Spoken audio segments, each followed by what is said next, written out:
Story time while walking. Kaganda naman ang filter na ito. Anyway, kilala nyo ba yung tatlong alipin? Or narinig nyo na ba yan? Yan yung talinghaga sa Matthew. Nalimutan ko na lang anong chapter and numbers. Lagay ko sa comment section. So, ito na nga. Sa generation na lang natin, no, para mas madali intindihin. Ito lang makalarong bata eh. O, ito na nga yung kwento. So, si boss, risk taker siya kasi negosyante si boss. Ngayon, nakita ni boss si employee number 1. Potentially, kaya niyang i-manage yung 5K. Kaya binigyan niya. Tapos, si employee number 2 naman, thank you!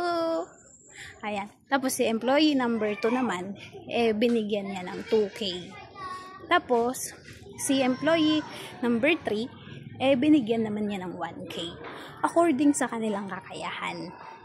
Kumbaga, sa ating generation ngayon, 'di ba? Kahit na pare-parehas tayong gumraduate sa course na ito, yung mga kabatch natin, 'di ba, hindi pare-parehas yung naging buhay natin. Kasi meron tayong mga kanya-kanyang kakayahan and gift. Okay, so balik tayo dun, no? Ngayon, lumipas ilang panahon, bumalik ngayon si boss. Tapos, pinag-report niya ngayon tong tatlong employee. Sabi ni employee number 1, proud na proud. Oh, boss, 10,000 na yung binigay mo sa akin. Sabi ni boss, aba, excellent, very good, outstanding. Ganyan. So, salamat. Celebrate tayo dito. Tuwan-tuwa siya. Tapos, employee number 2, aba, lalaban. Oh, boss, doble na din yung binigay mo sa akin. Aba, sabi naman ni boss, ang galing, outstanding, very good. Ganyan. So, tara, celebrate tayo. Ngayon, ito na si employee number 3. Sabi niya, boss, takot ako kasi, di ba pinaghirapan mo tong pera? Tapos, alam ko, stricto ka. Kaya takot ako, tinago ko lang dito sa desk ko. Ito na, sir, yung pera mo, 1,000 pa din. Shock ngayon si boss. Ha? Ano? Tamad ka? Inutil. Walang kwenta. Ginanyan. Tapos sabi na ngayon ni boss, alam mo naman palang pinaghirapan ko yan. Bakit di mo man lang nilagay sa bangko katagal-tagal kong nawala? Di sana nagkatubo. Ngayon, ang ginawa, sabi, dahil nga tamad ka, tatanggalan pa kita amin na yung 1K.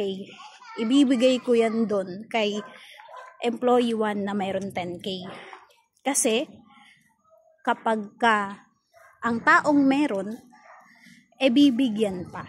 At yung taong wala na, tatanggalan pa. Ganun yung para naging logic. So, nangyari kay employee 1, tinapon siya dun sa labas. Totally pinalayas ba siya? So, cry siya, ganun, emotional damage, and nasa darkness siya. Kasi nga, hindi niya pinagyaman yung binigay sa kanya ni boss. Kaya nagalit si boss. So, ito na nga ang aking nakuhang lesson dun.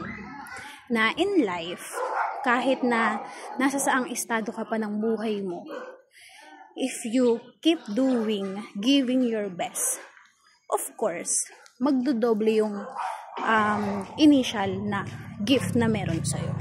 Or yung pera mo, ninegosyo mo. Of course, magkakaroon yan ng tubo. Pero kung ang gagawin mo lang naman, kung ano na yung meron sa'yo, tapos, okay na to, talagang hindi matutuwa sa'yo si God.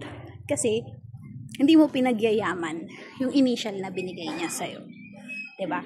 So, ang goal natin guys sa buhay, dahil binigay sa atin itong gift ni God, pagyamanin natin, magkaroon tayo ng goal. Diba?